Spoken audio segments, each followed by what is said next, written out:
looks like. And so this first picture has got the histogram with the cumulative curve superimposed on top of it. So I want to explain what's going on there. It's got really two scales happening. So this curve here, your cumulative frequency curve here, goes with this scale over on the right-hand side, because that is your going up to a total of 100% up at the top. Okay, so that's where you are accumulating data until you get to 100%. All right, but then the histograms, these bars, go with this scale over here on the left. So for example, this third bar here is 10% of the data. Okay.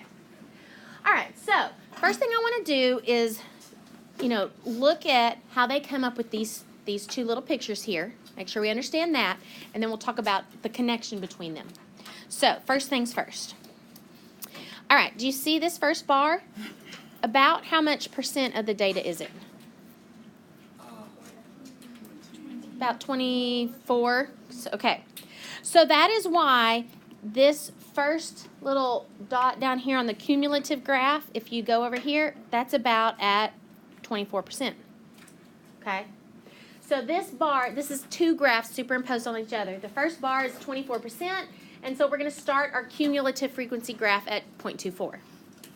All right, so then look at this second bar. How much more data gets added with the second bar?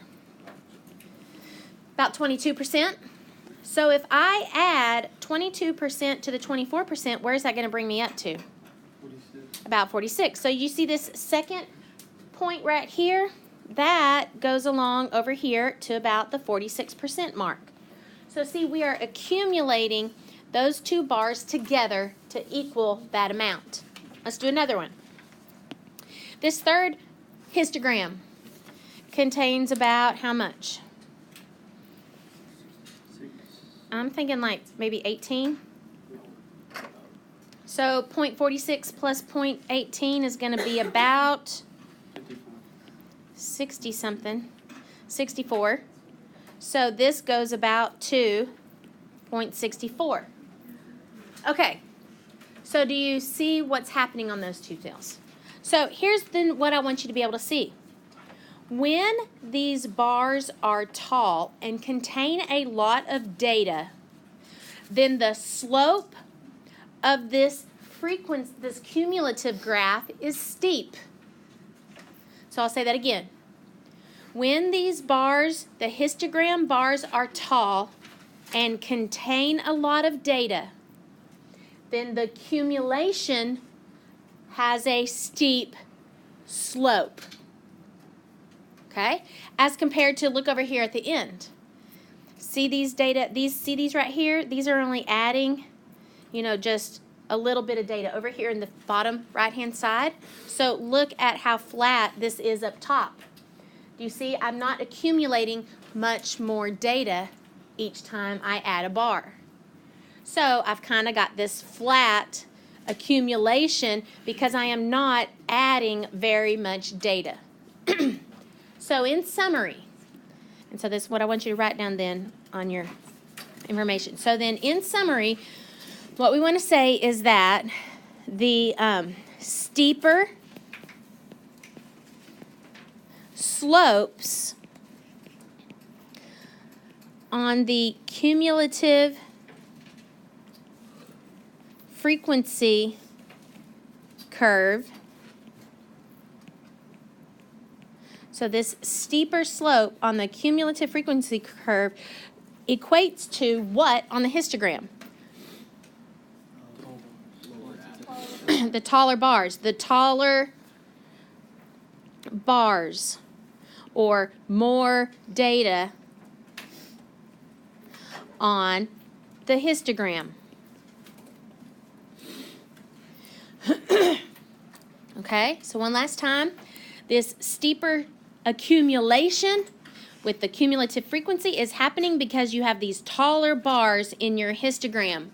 And this less, lower accumulation, less accumulation equates to these less steep. Okay, so do you see the shape of this? It starts out tall at the beginning, and then it has a not very much slope, so this ends up being a right skewed graph. Okay, so now that we've learned that, let's talk about the other shapes. So let's take a look at this next one. So my first question is, this tall bar right here, what does that equate to? What does that go with over on the cumulative frequency part? Good. This steep section right here in the middle. Okay, very good. All right. Now, how about this small accumulation over here on the left? What does that go with over here on my curve? This first little section here. And then over here on the right, we've got a small decrease, but it is decreasing at a little bit slower rate. Okay? So it is Okay, so because of that, I would say this is somewhat symmetric. If anything, it might be a teeny tiny bit skewed which way? To the right, because this is a little bit lengthier of a tail on the right-hand side. If anything, it's a little skewed right. But I'm pretty much going to go with the fact, I'm going to say that this thing is somewhat symmetric, because with real data, it's hard to have perfect symmetry. Okay, let's take a look at this one here. This is going to become a left skewed distribution. So now I don't have a histogram connected here. I want us to draw the histogram that you think goes with this. So let's talk about that. Let's guesstimate what a histogram might look like that goes with this cumulative graph. So here we go. All right, so I have a piece of data here, down here at the very left side, because they would not have put a point there if I didn't have a piece of data. So I at least have one piece of data. So I'm going to draw me a little bar. Okay, now what happens next? Does that get any taller? Do I accumulate any data right here in this second spot? Doesn't look like it. So if I don't accumulate any data, then I have a blank spot on my graph because I'm not adding any data. So this right here is where I am not adding any data, and that's why it looks flat on this cumulative graph, because I'm not adding any data there. All right, this next section, it looks like it goes up a little bit. I might add what? Another one. So I'm adding another one. Now what's starting to happen? Maybe adding another one. Okay, now look here. By this fourth or fifth spot in here, I'm starting to now add at a faster rate. So I'm now getting more data adding here. I'm collecting more data more rapidly. And then look at these three here in the center. This section here is going to be my fastest increase of data. My fastest increase of data. What will that look like in a histogram? Tall bars. So I've got three really tall bars because I had a very quick increase in data. Now what happens with these last three sections? I start to trail off. So with those last three sections, I trail off. So overall, what shape is my histogram? Yeah, I've got a skewed left distribution. Okay, because I've got this more gradual increase, and then this is a quick decline. So I've got me a skewed left. Okay, very good. So now look at this next page. It's all about, can you now look at a cumulative frequency graph and figure out what shape goes with it. So this first one is very interesting. Why is this first one so different looking than the other ones we've had? Yeah, what does it mean if it is straight? It is increasing at a constant rate. That's what linear does. Yes. So if it increases at a constant rate, then that means it's going to look like this. We start with some data, we add the same amount. We add the same amount. We add the same amount. We add the same amount. We are adding the same amount each time. So what's the shape of that distribution? Uniform.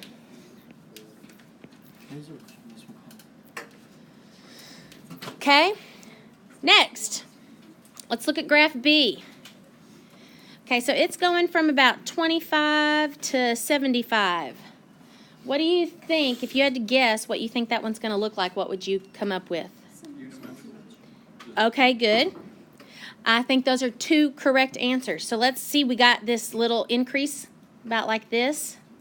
And then I have steep increase. That's going to be my tall modes going on there. And then it looks like I have a mirror image of the decrease. So this is pretty symmetric. What can I also say this is? Unimodal. I had one major fast increase. That's your one mode. I had one major increase. That was my mode. Okay, look over here at graph C. So this is the part that I'm most interested about in graph C. Tell me what's happening right there in the middle when it's flat like that. No additional data. So if I have no additional data happening, what will that part look like on my histogram? Flat. That'll be like at the bottom, nothing. Okay, so let's do this. This is a pretty little section. Over here on the left, what do you think that little mini section looks like? Going up. Yeah, I think it looks like this. Looks like me a nice little symmetrical section. And then here's my middle, nothing. Okay, how about this little piece here at the right-hand side? Does it not look like a mirror image or the same? No, the same. Does it not look like a repeat of what happened at first? So I'm thinking I got this going on. Same thing. So there we go. So what can I say about this? It is symmetric and it is bimodal. So very interesting. Okay, so that's what it looked like when it was bimodal. Very good. Okay, let's go over here to this graph D. All right, with graph D, I see this gradual curve happening at the beginning, then there's my mode, and then a quick trail off. So what's that going to look like if I've got this gradual, got a gradual increase at the beginning, then here's my mode, and then a quick trail off. Very good. Look at how smart y'all are getting. That is then a skewed left, but I could also say what? Unimodal. Good. Okay, so that's D. Let's look at E. E has got this quick increase, then a mode, and then what's over here on the right-hand side? A slow decrease. So on the right-hand side, I've got a quick increase, then my mode happening, and then what's this section over here? A slow trail off. It's going to take a while. It's trailing off very slowly. So therefore, it's a skewed right. Unimodal. Very good. Skewed right and unimodal. Okay, so you've got the hang of it. Now we start adding in a couple other things. Now look at F. So you should start to be able to kind of tell what these are just by looking at them now. What do you say about graph F? Symmetrical. Good. It's symmetric. It's unimodal. I want you to compare it to the other symmetric unimodal one. What was the other symmetric unimodal one we had? B. Okay, so everybody, I want to compare B, which is this little, look at this B. Where is B centered, by the way? At 50. Okay, good. So B is centered around 50. Let's look at F. Look at F. What is different about it? It's kind of slower, smoother looking curve, so it is wider spread out. Do you agree with that? Now, where is it centered? It is still centered at 50, so the centers are the same, but what is different about B and D? The spread. Very good. What would you compare the standard deviation of B versus F's standard deviation? B has a smaller standard deviation. Good. You see how it's more compact? So B has a smaller standard deviation than F. Very good. But look at G. Man, I'm loving this stuff here. Look at G. G is almost an absolute repeat of B. I could probably take G and just stick it on top of B and it would be the same thing, but what? Very good. If you took B and you shifted it left, because where is this G centered? Probably about 30. But what about the spread? The spreads look what? Wait, I think the spread of this one is the same spread. I think they look about the same compactness around the curve. I think this one has a lower mean than graph B, but it has the same standard deviation. It's just as compact as graph B.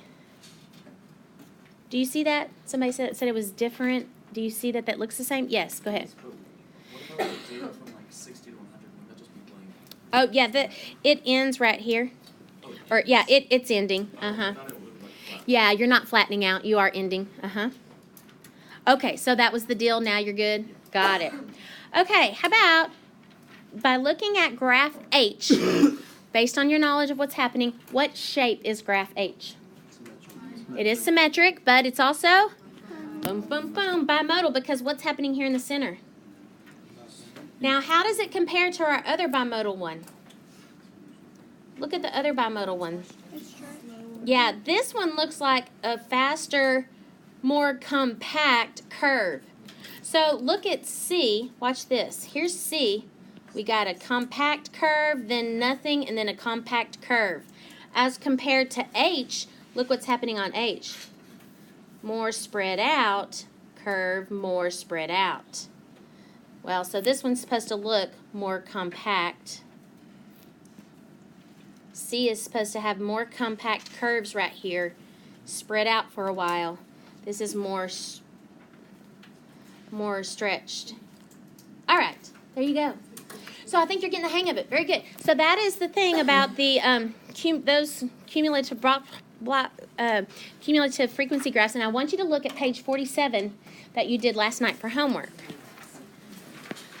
because that had this idea with it.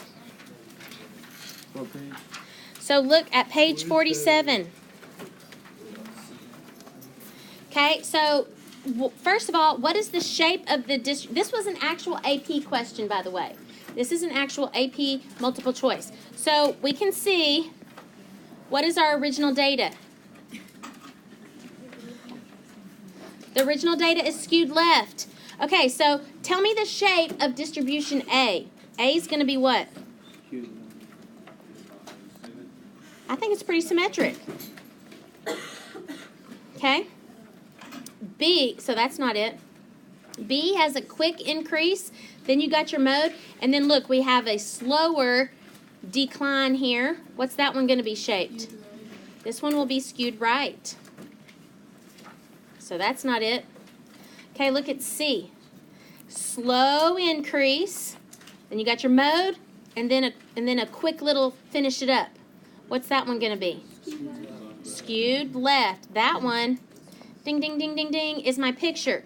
A slow increase, then you got your mode, and then a quick decline.